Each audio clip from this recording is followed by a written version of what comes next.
कबीर ये तन विष के बेलड़े गुरु अमृत की खान, शीश दिए जो गुरु मिले तो भी सस्ता जान। कर जोरों विनती करूं चरण नवाऊं शीश, गुरु रामदेवानंद महाराज ने दियो नाम बख्शीश।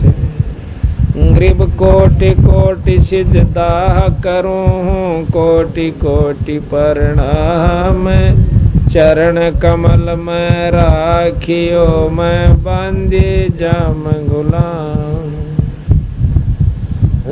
कबीर गुरु गोविंद दोनों खड़े किसके लागू पाए, बलिहारी गुरु आपना जिन गोविंद दियो मिलाए। कबीर गुरु कुमार शिष कुंभ है, गड़गड़ काढ़े खूटे, अंदर हाथ सहारा दे ऊपर मारे चोट। कबीर गुरु धोबी शिष कापड़ा, साबुन सिरजनहार, सुरत सला पै धोइयो निक्षय ज्योति अपार। सात दीप नौ खंड में गुरु से बड़ा ना कोई, करता करे ना कर सके गुरु करे सो होए। कबीर सब कुछ गुरु के पास है, पाइयो अपने बागे, सेवक सिर सो प्यार है निस दिन चरणों लागे। कबीर तात शब्द विवेक के करियो ऐसो काज, गुरु से परीत बनी रहे साजो ऐसो साज। कबीर सतगुरु के दरबार में मेरी थर थर कांपे दे, ना जानू किसी बात पर मारा टूट न जावे नी। कबीर गुरु के दिल से उतरे वो शब्द बेहू ना हो, जाको काल घसीट ही राख सके ना को। कबीर गरीब गुरुद्रोही की पैड़ पे जय पग आवे वीर, 84 निश्चय पड़े नु सतगुरु कहें कबीर। कबीर गुरु को सिर पे राखियो चलियो आज्ञा माई, कह कबीरता दास को 3 लोक भय नाई। आज परमपिता परमात्मा बंदी छोड़ कबीर साहब तथा उन्हीं के अवतार बंदी छोड़ गरीबदास जी महाराज की विशेष रजा का परिणाम है कि आज के घोर कलयुग में जहाँ पर शराब का, मांस का, होके और तमाकू का इतना गजब दौर चला हुआ है, और ऐसे घोर कलयुग में परमात्मा की कथा भक्त ईश्वर सिंह व उनके सारे भाइयों ने मिलकर के ये आयोजन करवाया। ये इस परिवार की कोई सुथरे दिन आगे हैं। बहुत ही अच्छे संस्कार, बहुत अच्छे दिन, बहुत अच्छे दिन जिसके आ जाते हैं उस परिवार में ऐसे शुभ समागम शुरू हुआ करें। ये कारण होता है कि तो इष्ट की कृपा गुरु के माध्यम से होती है। जिस प्रकार आपने बिजली के गुणों का ज्ञान है कि बिजली जो है हमारे काम करती है, पर बिना तार के बिजली आपके घर में नहीं आ सकती, इसी प्रकार गुरु के बिना कोई भी लाभ आप ईश्वरीय शक्ति का नहीं ले सकते। ये नियम बना हुआ है। जिस प्रकार सबको मालूम है कि नल के बिना पानी नहीं निकल सकता और पानी जमीन में है, हमने बेरा भी है, पता भी है कि जमीन में पानी है नीचे, पर हाँ, जिस प्रकार नल के बिना पानी प्राप्त नहीं हो सकता, इसी प्रकार गुरु के बिना ईश्वरीय शक्ति का लाभ हम प्राप्त नहीं कर सकते। ये नियम बना हुआ है। और जब गुरु से हम उपदेश ले लेते हैं तो वो परमात्मा हमें मदद देनी शुरू कर देता है। जैसा कि हमने परमात्मा के बारे में सुना, थोड़ा तेज करिए, कि ईश्वर में ये गुण होते हैं कि दुखी जीव को सुखी कर दिया करें। आंधे ने आंख दे दे, लंगड़े ने पांव दे देवे और कोढ़ी का कोढ़ ठीक कर देवे। इसे गुण परमात्मा में है, इसमें कोई शक नहीं। पर हम लाभ क्यों नहीं उठा पा रहे, इसके पीछे यही है कि हमने नलका नहीं मिला। पानी जब तक हम प्राप्त नहीं कर सकते, जब तक हमें नलका नहीं मिलेगा। अभी आपको हमने सुना, अब इसको छोड़ दो, इसको छोड़। तो जिस प्रकार अभी आपने सुना कि ईश्वरीय शक्ति का हम लाभ जब तक नहीं प्राप्त कर सकते, जब तक हम गुरु से उपदेश नहीं ले लेंगे। और गुरु से नाम लेने के बाद फिर कितना सुख हो जाए। जैसा कि अभी हमने आपको बताया था कि बहन राम प्यारी ने अभी आकर के बताया, और ले फिर छेड़ जा इसने। ये 1 जून 1997 को भक्त समुद्र दास के पाठ पर नाम लेकर गई। ये राम रतन जी के साथ वहां नौकरी करती है पानीपत में, वहां से आई और नाम लेकर गई। तो फिर 5 तारीख को डॉक्टर के पास गई। ने राम प्यारी आड़े बैठी है भैया, इसका भी हम हाँ, अब ये आप पे बताओगे, आपको मैं भी बता देता हूँ, फिर ये अपने मुंह से आप बताओ। तो जैसा कि इसने अभी बताया था, 5 तारीख को डॉक्टर के पास जाते, पहले डॉक्टर कहता कि 1 साल दवाई खानी पड़ेगी, और 5-6 महीने से दवाई खा भी रही थी, कोई आराम नहीं था। नाम उपदेश ले जाने के बाद ये फिर 5 तारीख को डॉक्टर के पास जाती है, तो अपना चेकअप करवाया। तो डॉक्टर ने जवाब दे दिया कि अब तेरा कोई बीमारी नहीं है। बोल सतगुरुदेव। और दवाई भी कह सुन के ले आई जी, मैं तो जो है ना दवाई जरूर दे दो, कदे बीमारी खाम का तंग करे, आदमी ने कोशिश करे वह कति खत्म हो जा। दवाई ले आई तक दवाई खाई हुआ रिएक्शन कर गई, खाज माचन लागी। उसके बाद इसने दवाई बंद कर दी। आज 14 तारीख होगी जून की 1997। ये ईश्वर दास के घर पर आज पाठ चल रहा है। तो इसने आकर बताया कि जी मैं कति स्वस्थ होगी। तो इससे पता चला है कि परमात्मा डायरेक्ट अफेक्ट करता है जो उससे नाम ले लेता है गुरु के द्वारा। जैसे नलका मिल गया तो पानी ने वो काम करना है, प्यास बुझा देता है। कपड़े धोने का काम लो, सानी भी हो, किसी प्रकार लो।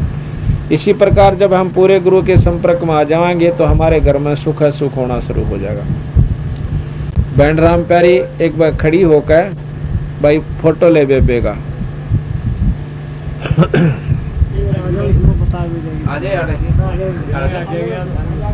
हाँ, हमने कई जगह ऐसे पढ़ूंगी के अंदर भी कई ऐसे भक्त जिनकी बहुत बुरी बीमारी थी, उन्होंने भी अपनी आप बताई थी, हम उस दिन से काफी सुखी हो गए हैं जिस दिन से भगवान की शरण आए। बैठ जा इस पर एडजस्ट कर बड़े पीछा हो तो इधर कर।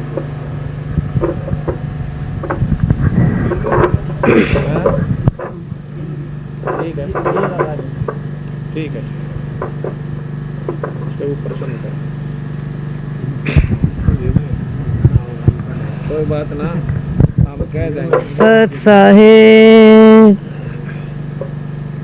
ऐसा था जी, यहाँ से नाम लेके गई मैं, और जो एक मेरा भांजा था उसने बड़े मजाक करे, मजाक करे तो मोटरसाइकिल ले रहा था, रोटी खाने आया था मेरे कमरे में।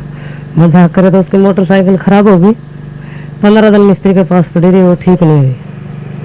मेरे साथ भी बड़ा झगड़ा कराया कि इसका नाम छोड़कर मेरे गुरु का नाम ले। उससे मैंने कहा भाई नहीं, मैं जो लिया ही लिया ही, मेरे साथ झगड़ा मत कर, जो मैंने ले लिया वही मैं रखूँगी। उन्होंने 3 दिन तक मेरे साथ झगड़ा रखे, कोई बात नहीं। फिर उसके बाद यहाँ आई, मैं नाम लेकर मछली की दवाई खा रही थी। डॉक्टर ने बताया 1 साल दवाई भी खाई मैंने, पर कसम में लग गया था बुखार में। दवाई खाते खाते कोई आराम नहीं आया, 10-12 हज़ार रुपया खोया। उसके बाद फिर एक जगह मैंने लेगी करनाल, बोली चलो और चेक करवा ले। वहाँ टीबी बता दी। टीबी बताने के बाद दवाई शुरू कर दी। वो बोला 1 साल का कोर्स होता है इसका। मैं कहा अच्छा जी। मैं दवाई ले आई, खानी शुरू कर दी। 5-6 महीने दवाई खाई।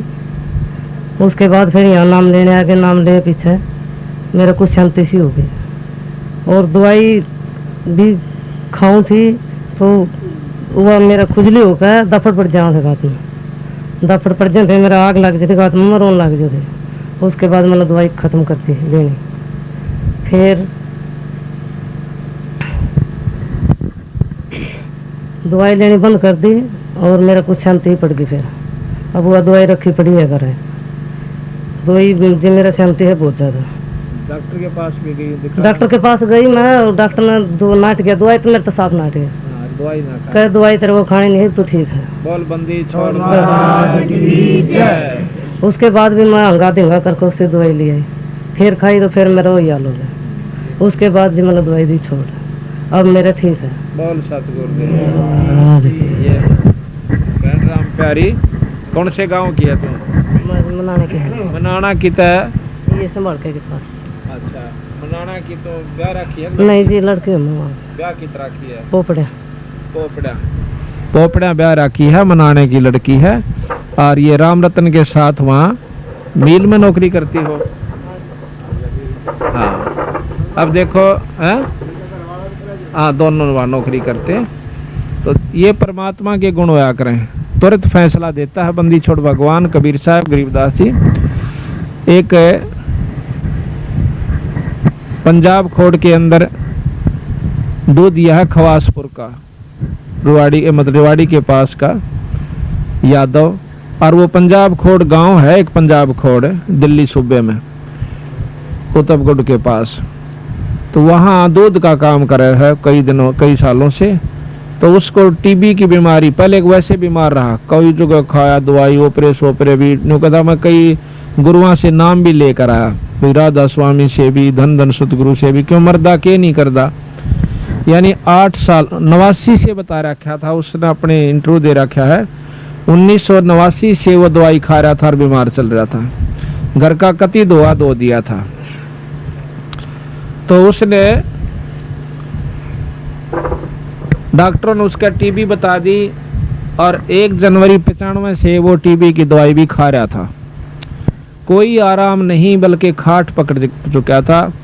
तो 16 फरवरी 1997 को, इसी साल में, हम पंजाब खोड़ में पाठ कर रहे थे, वो उसको उठा कर ले आए, 2-3 जने पकड़ कर। तो कहने लगे जी बहुत तकलीफ में है, और छोटे छोटे बच्चे हैं और बुरा हाल हो रहा है, इसका कुछ इलाज बताओ। मैं भी इलाज कराओ डॉक्टर ने, राम नाम चाहिए तुम्हारा पे ले लो, और राम नाम की दवाई मारा दोरस है। मैं बोला जी डॉक्टरों उस पर घाट नहीं गाल रखी, कोई आराम नहीं हुआ। तो बंदी छोड़ का माँ भी आओ शरण में, नाम लो, दुख सोते हैं कर्म से, कर्म कटते हैं सच्चे नाम से, सतनाम से। आम नाम से काम नहीं चलता। तो हमने बताया कि एक तो पाठ करवाना होगा बंदी छोड़ के नाम का, थारे धर्म का काम से, हमने कोई उस पाठ मत कुछ नहीं ले जाना। तो उन्होंने बोले जी जो कहोगे वो कर देंगे। वो नाम ले गया, उसने उस दिन पाछे दवाई छोड़ दी 16 फरवरी से। घरवाला ने चिंता हुई कि यू खांदे खांदे जीवा था दवाई, और ही फिर ही उम्र रहेगा, और उसको चैन सा हुआ दवाई छोड़ने पाछे। तो घरवाले उसको 5 दिन के बाद डॉक्टर के पास ले गए। डॉक्टर ने बोला भाई एक्सरे ला, पिछले जो महीने पहले एक्सरे कराया था 15 दिन पहले, उसमें सख्त खतरनाक बीमारी टीबी की, बहुत गहरी पाई। दोबारा एक्सरे उतारा तो उसमें कोई बीमारी नहीं थी। डॉक्टर ने बोला आज पास दवाई मत खाइए, तेरा नुकसान कर सकती है। बोल सतगुरुदेव की। देखो ये परमात्मा के गुण होया करें और परमात्मा लाभ दे से तार के माँ का के यानी गुरु पूरा गुरु हो और उस गुरु में कह वो लाभ दिया करे। वैसे आम गुरु मेरे महाराज के अंधे गुंगे गुरु गणे ये लंगड़े लोभी लाख और साहेब से परिचय नहीं और का बनावे साख। ईश्वर से तो जुड़े नहीं और दुनिया में बनाए बैठे हैं। आप भी नरक में गधे बनेंगे और गेला उनके वो बनेंगे चेले उड़े नरक में लौटेंगे और उड़े के कुतिया के पेट में कुतरू बने का होंगे सारे गुरु चेले। तो इस दुख से बचने के लिए हमने पूरे गुरु की तलाश करनी चाहिए। ये मनुष्य जन्म बालका खेल नहीं है कि फिर मिल जाएगा। एक अनाड़ी का फसका अपनी धन बर्बाद नहीं करना चाहिए। गुरु की पूर्ण रूप से परख करके जब इसे सुख देने लाग रहा हो यही जन्म में तो आगे बिराना के साथ ठाठ देगा और जब यही कोई सुख नहीं है तो आगे कोई लाभ की उम्मीद ना करिए उनसे। कोई नौका आगे सतलोक भेज देंगे एक स्वर्ग में भेज देंगे ये बंडाण की बात से। जब हम तो यहाँ तो कैर हो रहा घर में और वहां फिर स्वर्ग में तो यही सुख हो गया तो यहीं पर स्वर्ग से शुरू हो जाएगा और आगे भी आपको लाभ मिलेगा वैसे नहीं मिलेगा। तो इस प्रकार बता है कि जिस घर में ऐसे सुथरे समागम शुरू हो जाते हैं उनके ना जाने कितने दुख परमात्मा दूर करा कर। तो इसलिए बताया कि सत्संग के बिना इस जीवन में ज्ञान नहीं होता। सत्संग में आप देख लो कितने गाय हो साबत गांव में बल्कि निंदक ज्यादा होंगे और इस बात को सराहने वाले कम मिलेंगे क्यों उनको बेरा नहीं बेचारा न। जब ज्ञान हो जाएगा कि यह चीज बहुत बढ़िया है और इसका ज्ञान हो यहाँ वक्त का बैठे कोई सुने वो बिना सुने तक कोई कुछ कह रहा होगा कोई कुछ कह रहा है। सच्ची बात को सुनने में भी कष्ट होता है। यहाँ का बैठे सुने फिर उसको अजमा कर देखें। हम किसी को बुरा नहीं सिखाते।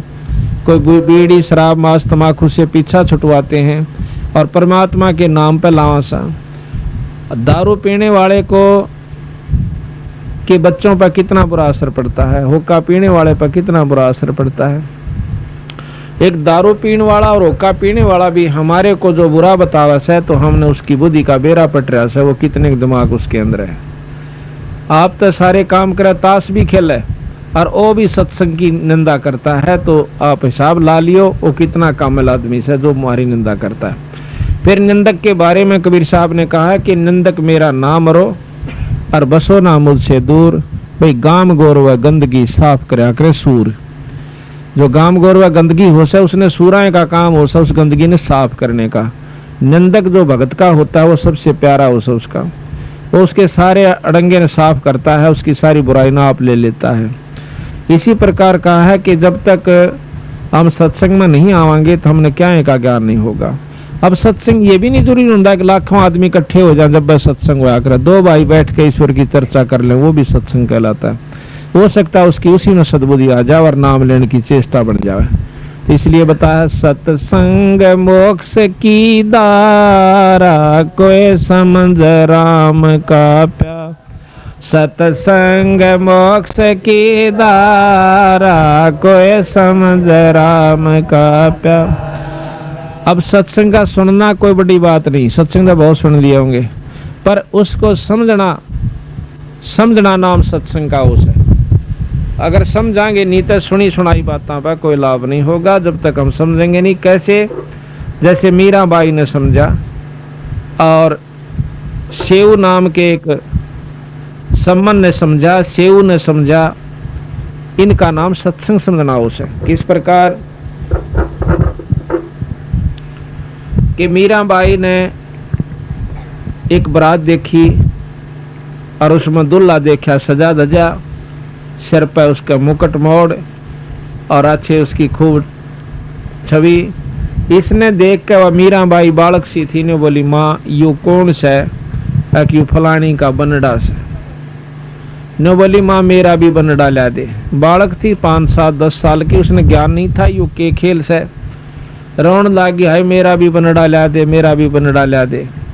उसने उठाकर कृष्ण भगवान की मूर्ति जो कि 1.5 हाथ के करीब थी बहुत सुंदर मुकुट सजा रखा था गल में माला डाल रखी थी उस बनडे से भी ज्यादा उस सजा हुआ था वो ला करके उसको दे दिया। ले बेटी यू तेरा बनडा के नाम से कृष्ण भगवान।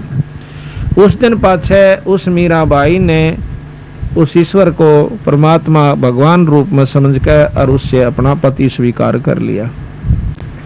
और साथ में ये गुण बताया इसकी माँ ने जितना बेरा था कि ये परमात्मा है, ये कभी मरता नहीं, अजर अमर है और इसके साथ जुड़ जाने से बहुत लाभ होता है, सुख देता है, स्वर्ग में पहुंचा देता है, मुक्ति कर देता है। इन गुणों का ज्ञान करके मीराबाई उनसे बहुत प्यार करती थी और जैसे भी टूटे फूटे शब्द थे वो अपने गाया करती थी, ईश्वर को याद किया करती थी, नाम जाप किया करती। तो मीराबाई की मुक्ति का साधन बना, लेकिन बना जब वो गुरु से नाम ले लिया, क्योंकि पिछले संस्कार थे उसके जो प्रबल परमात्मा में रुचि बनी हुई थी, पिछले जन्मों का तप भजन उसके साथ था। लेकिन मुक्ति उसकी जब हुई जब रविदास जी ने तो उपदेश ले लिया, और उपदेश ले पाछे फिर उसने ज्ञान होया कि मैं तो जमा बर्बाद हो जाती अगर गुरु जी तो नाम ना लेती। तो इस प्रकार हम जब तक नाम नहीं ले लेंगे तब तक हमारा कोई छुटकारा नहीं होगा।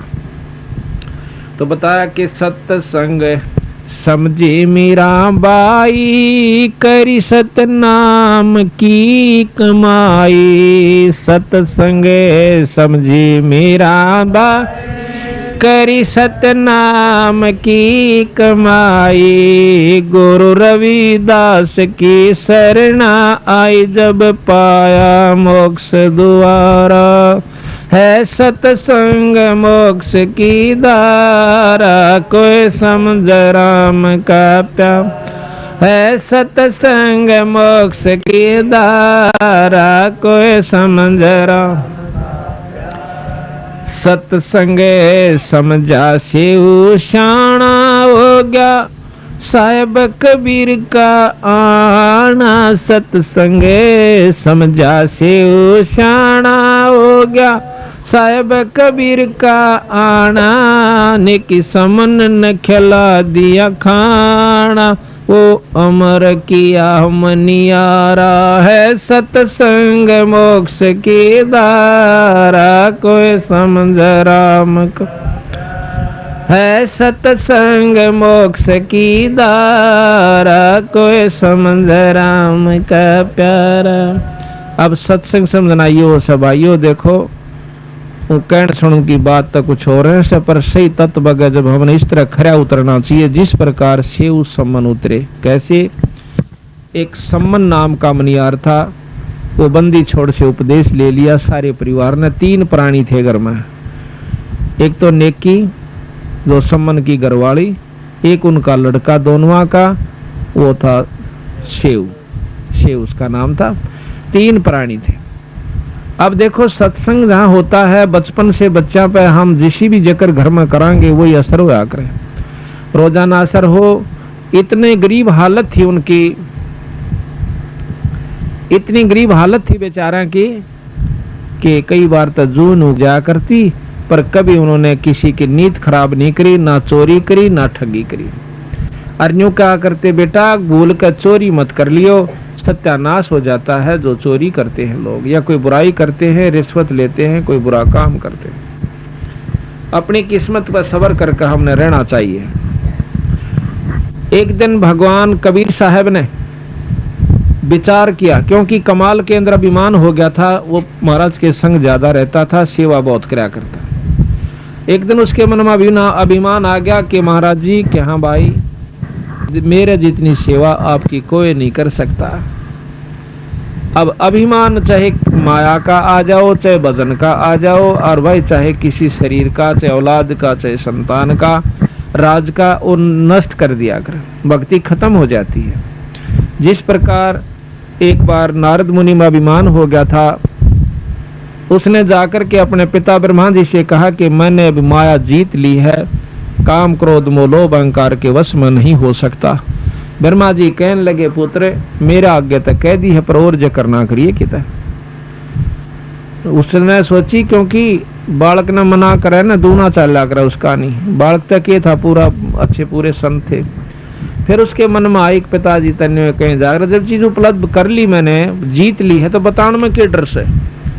उसने जाके शंकर भगवान से जिक्र कर दिया कि ऐसे जी मैंने माया को काम क्रोध मोह लोभ अहंकार में किसी काबू में नहीं आऊंगा, मैंने माया जीत लिया। ने बोला भाई देखो आ बात है तेरी ठीक से, नारद जी संता के काम तो ये होया करे, पर इसका कित विष्णु भगवान आगे जिक्र ना करिए। उन्हें सोची ने कह अगर पिताजी भी ने कह था ये भी ने कह जा कह विष्णु जी आगे फिर कह दिया कहा भाई नारद जी आ गया महाराज। और भाई ठीक ठाक अकमौज होगी महाराज ने बोला जी एक उपलब्धि मैंने आज कर ली। क्या कर ली भाई कि मैं किसी माया के काबू में नहीं आऊंगा। मैंने बेरा पट गया कि संसार कुछ नहीं है, हाँ, और मैंने सब क्या है पर काबू कर लिया।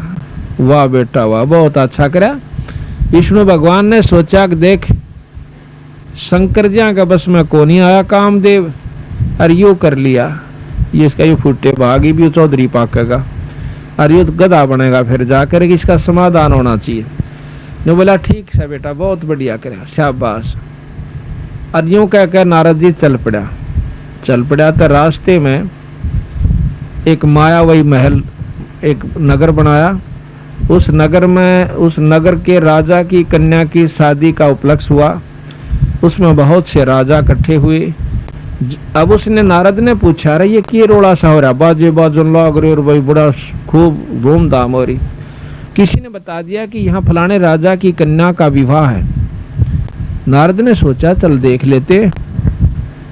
अब मन में आता है कि क्यों ना यहाँ शादी करवा लूं, पर शादी तेरी हो क्यों करे, कन्या बहुत खूबसूरत और तेरी सूरत ठीक को नहीं। तो उसने भगवान विष्णु से अर्ज करी कि मुझे अपना रूप दे दे। अब भगवान विष्णु प्रकट हुए, कहने लगे बोलो ऋषिवर क्या चाहिए कि ऐसे ऐसे कन्या का विवाह है और उसने अपना पति चुनना है और जो खूबसूरत पति होगा उसको चुनेगी, आप मुझे अपना रूप दे दीजिए। नो बोले तथास्तु। तो उन्होंने बंदर का मुंह ला दिया उस नारद जी का। अब नारद जी सोचे कि तेरा जो शकल है विष्णु भगवान की हो चुकी है और तेरे जितना सुंदर इस सृष्टि में कोई नहीं, और कन्या तुझे जान दे अपनाओगी। अब वो कन्या माला लेकर के घूम रही होती है और नारद जी का दोहरे का लकड़गी। उसने सोचा तो देखा को नहीं, ये ना तो आई चुन लेती। आगे जाके फट मुंह का डसारा तो आगे आके उस और लड़की ने और मुंह फेर कर दूर का लकड़गी, फिर आगे पहुंचा दिखा कदे फेर कसर रहेगी। वो आखिर में उसको शीशा दिखा दिया। एक ने खड़ा होकर अपनी शक्ल तो देख ले, तुम शक्ल में देखा है तो बंदर का मुंह हो रहा। तो वहां से समझ गया कि मेरे को जो है ना विष्णु भगवान ने ठग लिया। और थोड़ी देर में आ जाता है खुद विष्णु और उस कन्या के सामने खड़ा हो जाता है और वो कन्या उस विष्णु जी के गले में वरमाला डाल देती है।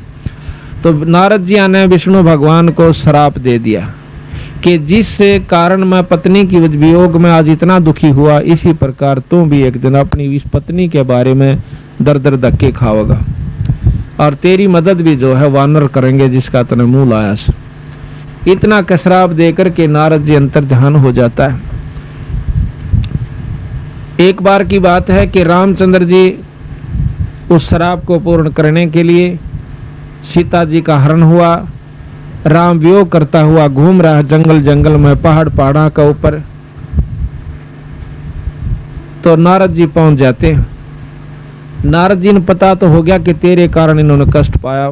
पांव पकड़ कर रोने लग गया। ने बोला महाराज मैं पापी जीव हूँ, अपने स्वार्थवश आपको मैंने श्राप दे दिया है और आज आप मेरे कारण दुखी हो रहे से। कोई बात ना बेटा, मैं तो इस दुख ने ले मरूंगा, पर तेरे पर नहीं उठाओ। तेरे को सुखी करण की खातिर मैंने ये सारा कष्ट मोल लिया है। हम तो पार कर जाएंगे इस कष्ट ने, पर तेरी सी दुर्गति हो जाती तो कुत्ता और गधे की चुनी में जाता, अगर तेरा अभिमान उसमें मैं नहीं तोड़ता तो इस प्रकार अभिमान जो बहुत खतरनाक होता है। तो भगवान कबीर साहब ने सोचा कि कमाल की तो बिगड़गी बनी बनाई कहानी। ये भी इसमें युवा अभिमान हो गया कि तेरे जितनी सेवा महाराज ने की कोई नहीं कर सकता। एक दो दिन के बाद महाराज ने कहा कि भाई कमाल ऐसे ऐसे एक भक्त है अपना सम्मन नाम का मनियार, और उससे मिलने जी कर रहा से, चलोगे? हाँ महाराज मैं तो आपके संग जरूर चलूंगा। एक शेख फरीद नाम के संत हुए हैं जो कि पहले बहुत तपस्या की, तप किया, उल्टे कुएं में लटक गए थे, फिर भी परमात्मा अल्लाह खुदा की प्राप्ति नहीं हुई, मुसलमान थे। बंदी छोड़ कबीर साहब ने जब उसने 12 वर्ष कुएं में लटकते हो गए और काग आगे आंख काट डरना, तो उस समय उस शेख फरीद ने न्यू कहा था भाई कागो मेरे हाडा पर ऊपर कोई मांस बच रहा हो तो उसने खा लो, क्योंकि अस्थि पंजर हो गया था, उसका मांस नहीं रहा शरीर का ऊपर। 12 वर्ष में 1.25 मन अन्न महाराज गरीबदास जी ने लिखा है कि शेख फरीद ने खाया था। 1.25 मन 12 वर्ष में। उसके अभाव से यानी शरीर ऐसा हो गया था जैसे हाड़ न्यारे चमके थे, कति मांस नहीं था। फिर भी उसने कहा कि भाई काग कव्यो, अगर मेरे शरीर पर कितना मांस का टुकड़ा बस क्या हो तो उसने खा लो, पर मेरी आंख ना खाइयो। हो सकता हमने परमात्मा अल्लाह का दीदार हो जावे, दर्शन हो जावे। यूं कह करके वो रो पड़ता है, आँखों में पानी भराता है। भगवान कबीर साहब देखो, हम भक्ति भी करते हैं, साधना भी करते हैं, उपासना भी करते हैं, जब तक हमारी आँखों में ईश्वर के प्रति रोना नहीं आंदा, इतना भक्ति आपकी शुरू नहीं होली से। तो जब उसकी भक्ति शुरू हुई, वो रो पड़ा जब भगवान कबीर साहब सतलोक से आकर वहां प्रकट हो गए थे और उसको बाहर निकाल लिया कुएं में। तो वो जो का तो जुगाड़ सा सारा जो बोला, भाई भगत जी तो किस लिए इसमें लटक रहा कुएं में? कि परमात्मा पाने के लिए, अल्लाह पाने के लिए, कि मैं तेरे सामने खड़ा, मैं अल्लाह हूँ, खुदा हूँ। ने बोला ऐसे नहीं, परमात्मा तो बेचगुण होता है, परमात्मा यूं होता है। बेचगुण कहते हैं निर्गुण को, कहते हैं निर्गुण में तू देखेगा क्यों करे, सरगुण में तेरे सामने खड़ा। और बात सुन दे कि इस तप से तो तीसरे जन्म में कुत्ते की जुनी में जागा, तप से राज होता है। अगले जन्म में तू राजा बन जाएगा और तीसरे में कुत्ता बनेगा। ये साधना इस तप से होगी। अब भाई शेख फरीद की तो पिंडी कापी, कोट बड़ा मुकदमा मोल लिया और फिर यूं इसका फल मिला। तो महाराज कहते हैं वो है पेड़ बबूल का आम कहाँ से खा, बहुत रहे तुम की करे और बाट देखो आम लागन की। साधना भी गलत करो, मर पड़के को साधन शुरू भी करते हो तो वो भी गलत कर रहे हो। तो ने बोला जी फिर मैंने कोई रास्ता बता दो। रास्ता बताऊंगा, खाए का दा टूक, यानी फल खवाए, फिर उसको रोटी खवाए, कुछ फल खाओ। महाराज कहते हैं कि इतना ना खाओ कि आपका पेट भर जाए और आपको नींद आ जाए, ज्यादा नहीं छकना चाहिए। प्रथम अंजल संयम राखा है, योग युगत सब सतगुरु भाखा है, योग लक्षण सब सतगुरु भाखा है। यानी थोड़ा खावे, इतना खावा जितना आवश्यक हो, जरूरत से ज्यादा नहीं खावा, ना कति कम भी नहीं खावा कि जमा पेट में जो ना गड्ढन लाग जाए। हिसाब का खाओ और फिर अपना भक्ति करो, डट के काम भी धंधा करते रहो। तो फिर शेख फरीद को उपदेश दिया, नाम दिया। जब उस शेख फरीद का पीछा छूटा और भक्ति का साधन बना, फिर वो शेख फरीद बंदी छोड़ कबीर साहब के साथ रहा। ये प्रमाण मिलता है। तो शेख फरीद कमाल और कबीर साहब उस सम्मन नाम के भगत के पास आ जाते हैं। और उस सम्मन की इतनी बुरी हालत थी बेचारे की कि रोटी भी एक समय की उग जाया करती थी, इतना गरीब हालत में थे। और लेकिन प्रेम परमात्मा में इतना गजब था कि जो ही सामने 3 संत दिखाई दिए तो तीनों प्राणियों ने जब पता चला कि महाराज जी आगे हैं, एकदम जो भी जिस काम में रत था वहीं छोड़कर डांक मारी, देड़िया में आगे खड़े हो गए, लंबी डंडौत करी और रोन लागी नेकी खड़ी होकर कि भगवान हमारे कौन से सुथरे दिन आए जो आज परमात्मा हमारे बारे में आगे आ गया। हे सतगुरु, आपने हमारे ऊपर ऐसी कौन सी रजा करी, दर्शन दिए और हमारे जैसे तुच्छ जीवों के पास आप आगे, राजाओं को छोड़ के। क्योंकि कबीर साहब के उस समय बहुत से राजा विशेष हो गए थे। सिकंदर लोधी, बिजली खां पठान जो कि मगर देश का राजा था, और वीर सिंह बघेला जो कि काशी का नवाब था, और भी बहुत से राजा थे जो कि कबीर साहब के शिष्य हो गए थे। तो महाराज ने कहा कि बेटी हम आगे, हमारा दिल करा कि आज उनको मिल का आवा। कहा जाओ महाराज। भीतर बिछा दी, बिछाना दो रजिसी बोरी थी, पल्ली थी, को बिछोना पाटा टूटा था। सतगुरु महाराज बैठ जाते हैं। बैठने के बाद पानी पात प्या करके तो सम्मन कहने लगा, महाराज जी भोजन का बताओ, क्योंकि शाम का समय था। तो कबीर साहब ने बोले भाई रोटी तो खावांगे, भूख लाग रही से, भोजन तैयार करवाओ, भूख लगी हुई। बोला अच्छा जी। अब सम्मन घर ने आकर अपनी पत्नी से पूछे है कि महाराज जी रोटियां की कैसे, कि भोजन का की बहुत से। वाने बोली जी घर में एक दाना भी नहीं से अन्न का। तो कहने लगा किसे तो मांग लिया उधारा। कबीर साहब तो वह नेकी कहने लगे जी 2-3 घर में गई हूँ, कोई उधारा नहीं देता। तो वह कहने लगा ला तेरा यो ओढ़ना दे रहा हूँ चीर। वह बोली जी 2 जगह से पाट रहा है। नेकी बोली कि 2 जगह थी फटा हुआ है और मैं 2-3 जगह लेगी थी, कोई नहीं लेता। इसने को गिरोए भी नहीं डरता। देखो एक चीर को उतारने की खातिर महाभारत हो गया था। इज्जत कितनी हो से चीर की, और उस चीर को अपने गुरु के बदले वो गहने दही तैयार हो गए कि महाराज जी रोटी खवा दें, क्यों करे। तो अनु बोले जी ये फटा हुआ 2-3 जगह से कोई नहीं लेता। चल रहा भाई। तो कहने लगे कोई नहीं लेता। अब बैठ गया बेचारा, क्या करें। तो नेकी ने बोली तुम नो करियो, दोनों पिता पुत्र रात ने चोरी कर लियो, इब तुम्हारा जिया का हाथ जोड़ लो कि सुबह रोटी खवा देंगे। समझदार होते हैं संत, समझ जाएंगे इशारे से कि भी नहीं ब्योंत होगा। तन्ने बोला चोरी करके लावा अखानू का करें, अपने लिए नहीं संतां के लिए करनी है। और दूसरी बात यह है कि आज ये हमें क्यों नहीं उधारा दे रहे। इस नगरी को ये मालूम हो चुका है कि इनके गुरु जी आ रहे से। यह बीमारी आज से नहीं है, यह जब से सृष्टि रची है भगत और अभगत की, ऋषि और राक्षसों की, शुरू से ही झगड़ा रहा है। तो उस नगरी में ये हो गया कि आज इनके गुरु जी आ रहे हैं, आज तो हम जाए को नहीं। मतलब भाव बिगड़ चुका था 2-4-10 भक्तों का, जो कि भाइयों का, जो उनसे संपर्क में थे। और जिस नगरी से संत बिना रोटी खाए चले जा, उस नगरी पर कहर आ जाया करे, वह नष्ट हो जाया करे। उस नगरी को बचाने के लिए संतों ने चोरी ताईकरण की ठान ली कि इनका अन्न और संता के मुंह में पड़ जाएगा, नगरी बसी रह जाएगी। एक समय की बात है, क्योंकि जहां पर संत अनादर हो जाता है वो नगर उजड़ जाया करे। अग्रोहा नाम का एक बहुत बड़ा शहर था हिसार के पास। उस अग्रोहा में बहुत बड़े पैसे वाले व्यक्ति रहते थे, करोड़पति और अरबपति कम नहीं था, बहुत गणे लाखापति ने रहते। कोई गरीब आदमी एक आध कोई था, जैसे कोई कुम्हार हुआ, कोई छोटी जाति के थोड़े बहुत दो बेचारे, बाकी ये सब बड़े बड़े सेठ थे। एक बार 2 संत वहां पर आए, उस गांव के गोहंट मतलब गोरे में दूर जाकर बैठ गए। एक गुरु एक शिष्य था, वो सिद्ध पुरुष थे। उस सिद्ध ने यानी उस गुरु ने अपने शिष्य को कहा बेटा जा भिक्षा मांग ला गाँव में।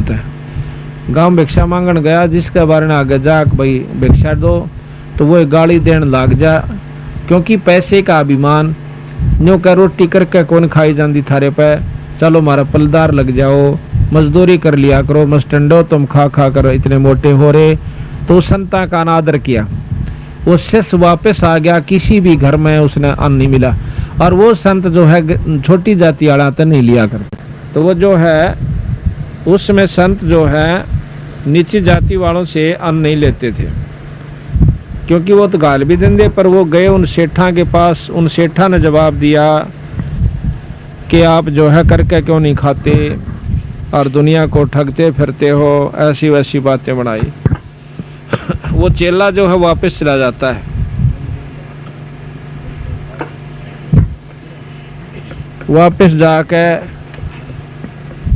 वो गुरु कहने लगा भाई क्या बात होगी, भोजन नहीं मिला। तो शिष्य कहने लगा ना जी, ईसा गांव तो मैंने ना देखा था आज तक, गांव और भी बतेरे देखे पर ईसा नहीं देखा था कि सूर्य सर ना बोल दे चलो रोटी राटी ना दे, भिक्षा ना दे, वह भी बात कोई बड़ी बात नहीं है। पर ये तो बोलने बहुत गलत से कि बोले कैसे ऐसे कहें तुम करके क्यों नहीं खाते, तुम मस्टंडे फिरते हो और के कुमा के गए थे तुम, यहाँ तुम्हें जो है ना अन्न मिला है। थोड़ा तेज कर भाई। तने बोला भाई एक बार और जाइए तड़के। बोला अच्छा जी। वो लड़का सुबेरे फिर जा है, वो शाम की बात थी, सुबेरे फिर जा से जाकर उसने तो भाई हर गांव में घर में गया, यही सुनने मिला कि भाई तुम जो है काल भी तेरे तो बताया था पिट्टे गा के तुम जाता नहीं यहाँ से। यानी उस संत को यहाँ तक कहा कि तू पिटना चाहे है कि यहाँ से जा से रख यहाँ से कर इसके बराबर। वो शिष्य वापस आने लग रहा था तो रास्ते में एक कुम्हार का मकान था, वो विधवा थी कुमारी। उसने देखा कि संत श्याम ने भी भूखा गया और ई फिर खाली डोलू लांदा जा से। इस तो पूछते लो भाई भूख में हो सकता है हमारे अन्न स्वीकार कर ले और हमारे भाग जाग जाए। तो उसने कहा कि महाराज जी भोजन को नहीं मिला। उसने देखा कि ना माई को नहीं मिला, रोटी नहीं मिली। अब मेरे पास अन्न है, आप ले जाओ, रोटी तैयार कर रखी है, कुछ दलिया है, कुछ रोटी से। आप तक काल के भूखे दिखो सो, कहाँ भूख लाग रही, कल के भूखे हैं, ले जाओ। सू तम ऐसे ऐसे कुमारी अरन ले जाओ, थारा गुरु जी इच्छा करे तो खा लें, मारे दोरैये वैसे महाराज गलवा ले गए। तो वो संत के पास जाकर कहने लगा, महाराज जी ऐसे ऐसे ऐसा गंदा काम हमने नहीं देखा, कि संतों को तो देख कर राजी को नहीं। तो कबीर साहब कहते हैं कि आया साधु देख के जो मन में करे मरोड़, वो होगा चूअड़ा फिर बसे गाम की ओर। तो वो गुरु जी कहने लगा, भाई किसने दिया रोटी? कि ऐसे ऐसे भिक्षा गाली, एक माई है, वह विधवा है, कुमारी से, ऐसे उसने सारे लक्षण बताए।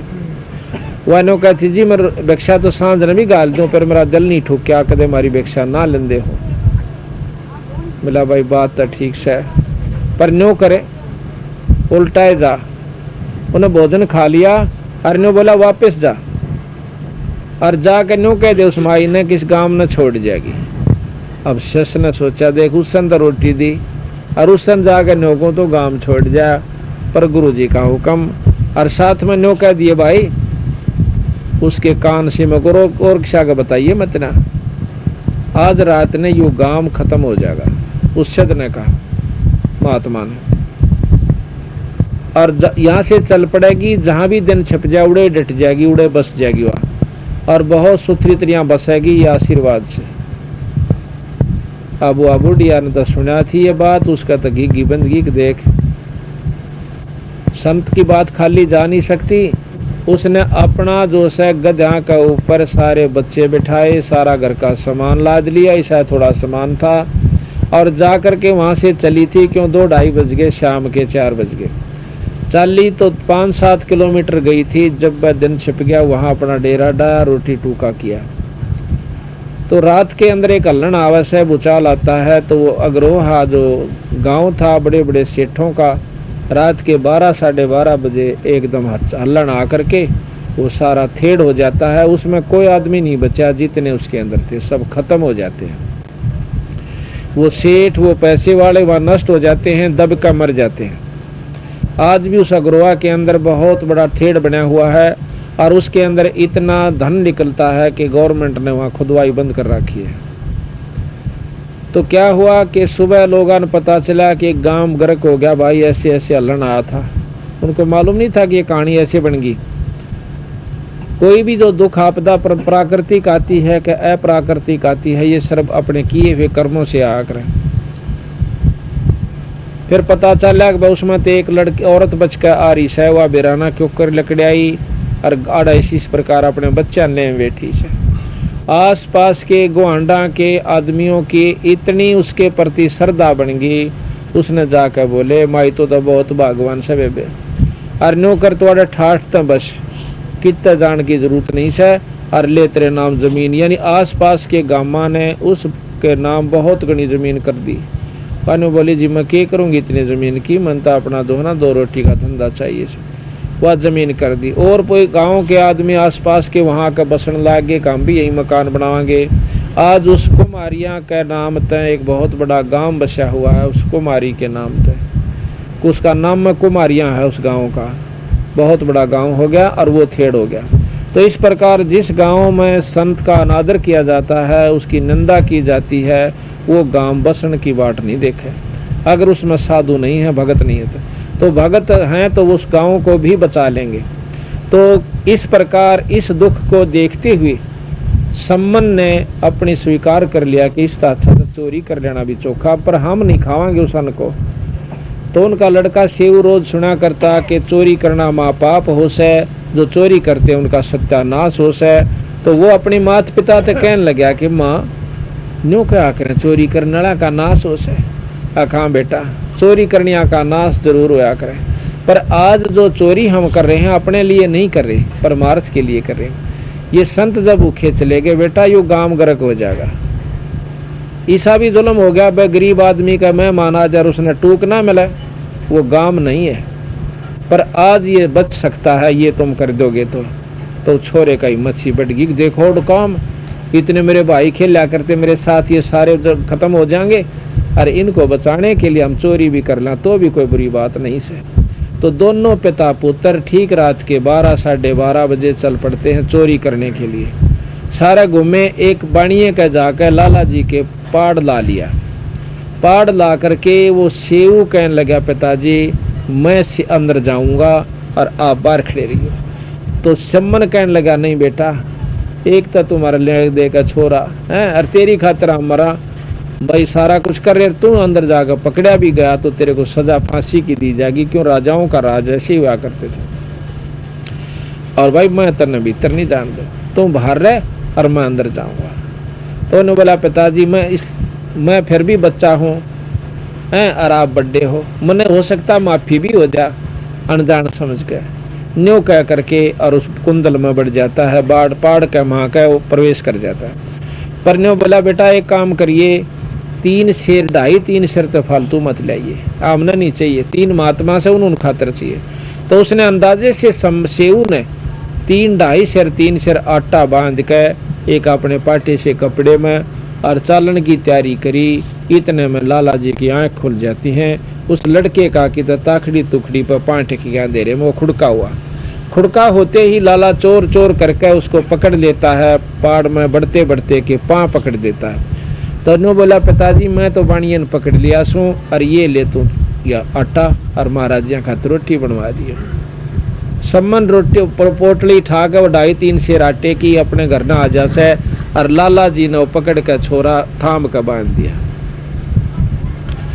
और नू लाग गया उलाने देने देखा, हम पहले कहा कर दे तुम ठग सो, तुम चोरी कर दे हंडो सो, हाँ इसे थारे गुरु इसे तम आज पकड़े गए, तड़के देखिए तमाशा थारे जलूस काटांगे, काला मुंह करांगे, गिल्ला थारे गुरुआ की यात्रा करांगे। फिर के कहने लग गया जी कुछ भी कह लाला जी, आज मैं तेरी कैद में पड़ा सो, कुछ भी कह ले। इतने में वो गया घर ने अगले नेक की रोटी बना दे, वह नेकी कहने लगी छोरा किस्सा के लाला जी ने पकड़ लिया। तो वह ने बोली जुल्म हो गया, छोरा पछाना जाएगा और नो कहेंगे ये गुरु इनके चोरी करवाने खातिर आ कर दे, हम तो पहले जाना थे। वैसे ही गाँव में नाइड है हमारे से, क्योंकि भगत ने देख कर कोई भी प्रसन्न नहीं हुआ करता।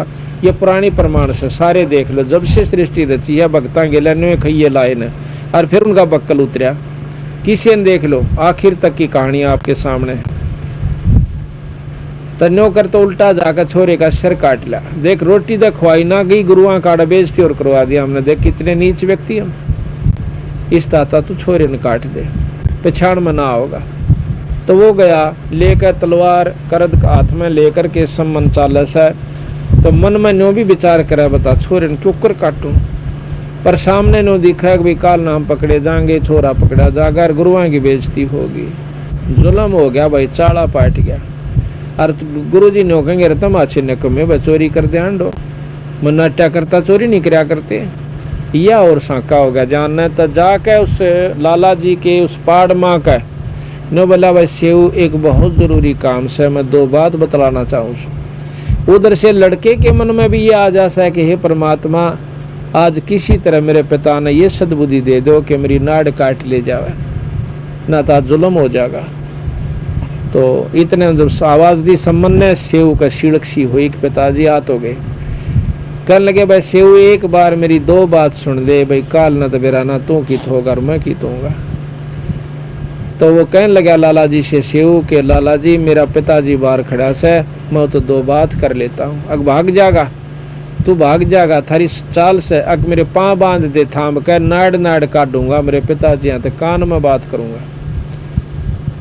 उसने ढीला जोड़ा कर दिया और थाम का करड़ा बांध दिया और वो पान शरनी बार काट कर ने बोला पिताजी हाँ भाई, बाप था हाथ नहीं उठा के करद चला दो नाड़ काट लो। ने बोला पिताजी अगर आप मेरे पिताजी हो, धर्म के पिताजी हो और सही पिताजी सो, असली पिताजी सो, तो आज मेरी तो नाड़ काट ले जा। अरे क्यों काट लूं भाई नाड़ तेरी, अब पिताजी जुल्म हो जाएगा, कल न जो ना हमारे को पहचान लिया जाएगा और गुरु जी की बेइज्जती हो जाएगी। मैं आज आपको आखिरी प्रश्न करूं, सो पिताजी आज मेरी नाड़ काट लो। भाई इतनी कह उस छोरे की मुंह मत इतनी हिम्मत देख कर उसने मारी, नाड़ का करद 2 होगी और नाड़ ने उठा, गर्दन ने उठा करके, शीश ने उठा करके घर न लिया। अब छोरे का सिर काट के और जाकर उसकी मां ने बोला ले लड़के का सिर, अगदर दे ताक में, और नौकर उल्टा फेर जा, उस धड़ वहीं पड़ा पाओगा, शरीर भी बाहर घेर दिया होगा लाला जी ने डरते ने, और वो बिठा ला। वापस गया तो लाला जी ने सोचा कि ये तो मुकदमा तेरे जीने हो गया, छोरा मर गया और तेरे सिर होगा। उसने ठाक है वो लड़का और उस अपने घर से भी 2-3 घर आगे गिरा और अपना लीप लाप कैसा कर लिया, दोनों चोरी हुई ये नहीं थी। तो छोरे ने ठाक है उस धड़ ने ला के कोण में घेर के बोरी घेर दी। देख सारी रात अपने छोरे के ढोंड मर काटन में लागे रहे और वह माँ फिर रोटी बनाने लाग जैसे। अब देखो भाई सत्संग समझना इसका नाम है, कथा बहुत सी हम कहें भी सर सुना भी सा, पर जब हम सही तत्व बगेगा इस समय हम फेल हो जाते हैं, पर फेल नहीं होना चाहिए। गुरु के प्रति इतना भाव रखे जब जाकर आप सफलता की तरफ अग्रसर हो पाओगे। तो छोरे की लाश पड़ी, नेक की रोटी बना देती है, नो कह गुरु आजिया ने कह दे कि रोटी खा जाएंगे। अब भोजन तैयार हो गया, दिन का निकलान हो गया, स्नान ध्यान करके तीनों संत लाइन में आकर बैठ जाते एक पल्ली पे,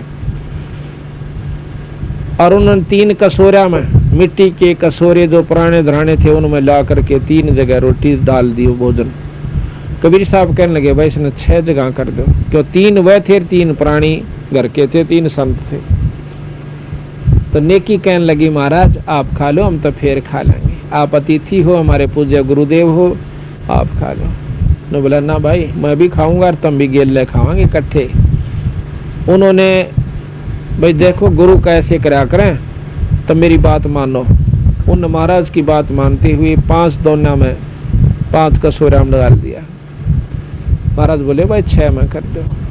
अब न्यू कह नहीं कि छोरा कट्या पड़ा के दे गुरु जी रोटी भी ना खावे, सारी रात को बात करी, पर इनको पता नहीं चलना चाहिए।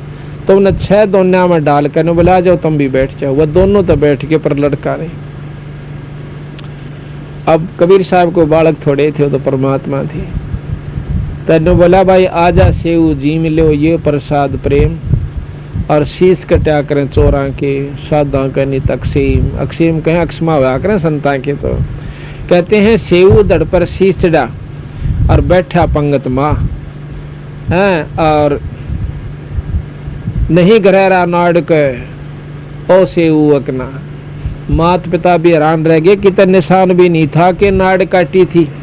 ये ओ सेऊ सैको और कोई से सारा ने कट्ठी रोटी खाई और जाकर देख खाए कदे छोरा उड़े कटा पड़ा, और यो कोई और उड़े कोई छोरा नहीं था, लव जरूर पड़े थे। वो लड़का बाहर बैठा हुआ। बोल सतगुरुदेव की। भाई से हमारे कबीर भगवान से जो कि इसे काम कर देते हैं, आज भी करते हैं, पुराने तो दूर की बात रही। तो इस प्रकार ये महाराज की शक्ति है, कबीर साहब अनंत करोड़ ब्रह्मांड के भगवान से। इसका नाम सत्संग समझनाउस है। तो कहा ना भाई तन मन शीस ईस अपने पे, तन मन शीस ईस अपने पे, पहलम चोट चढ़ावे जब कोई राम भगत गत पावे हो जी, जब कोई राम भगत गत तन मन शीस ईस अपने पे, तन मन शीस ईस पहलम चोट चढ़ावे जब कोई राम भगत गत पावे हो जी, जब कोई राम भगत गत पावे। सतगुरु तिलक अजपा माला जुगत जटा रखवावे, सतगुरु तिलक अजपा माला जुगत जटा रखवावे। जत को पीन सत का चोला भीतर वेश बनावे जब कोई राम भगत गत पावे वो जी, जब कोई गत पावे हो जी। तन मन शीस ईस अपने पे, तन मन शीस ईस अपने पे, पहलम चोट चढ़ावे जब कोई राम भगत गत पावे हो जी जब कोई राम भगत गत लोक लाज मर्याद जगत की तृण ज्यों तोड़ बगावे लोक लाज मर्याद जगत की तृण ज्यों तोड़ बगावे कामणी कनक जहर कर जान शहर अगमपुर जावे जब कोई राम भगत गत पावे हो जी जब कोई राम भगत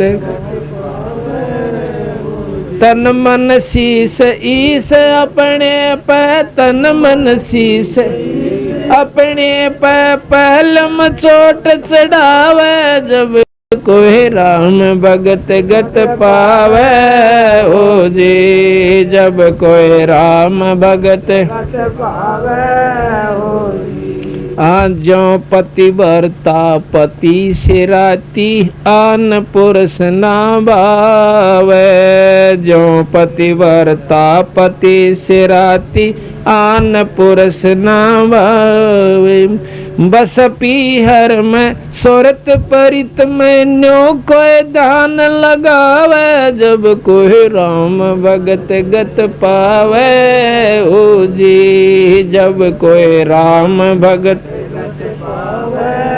हो जी तन मन शीस ईस अपने पे तन मन शीस ईस अपने पहलम चोट चढ़ावे जब कोई राम भगत गत पावे हो जी जब कोई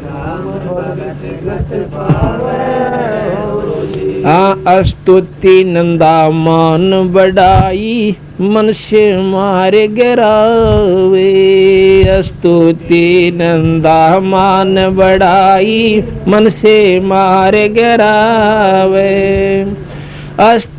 स्तुति नंदा अष्ट सिद्धि स्तुति नंदा मान बढ़ाई मन से मार गिराव अष्ट सिद्धि की अटक न मान आगे कदम बढ़ावे जब कोई राम भगत गत पावे हो जी जब कोई राम भगत गत पावे हो जी तन मन शीस ईस अपने पे तन मन शीस ईस पहलम चोट चढ़ावे जब कोई राम भगत गत पावे हो जी जब कोई राम भगत पावे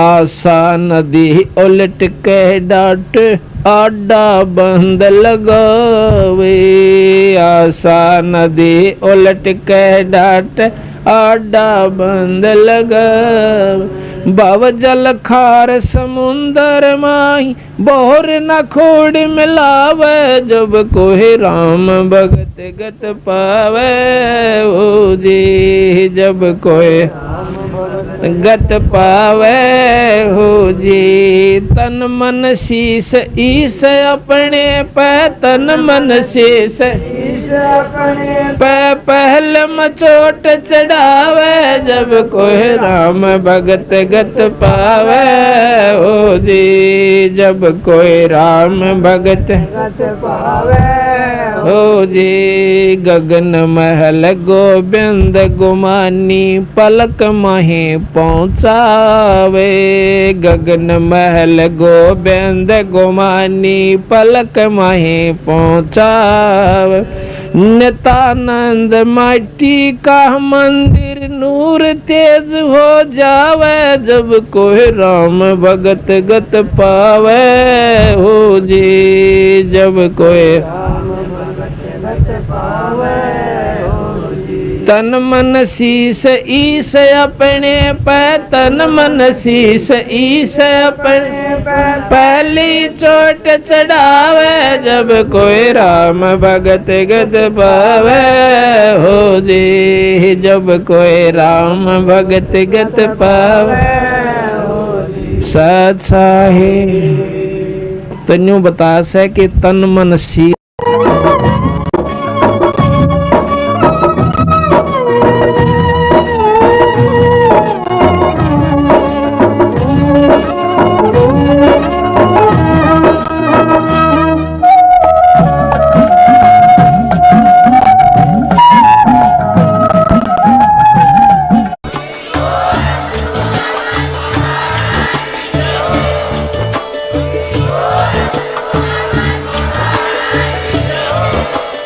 सत सोही।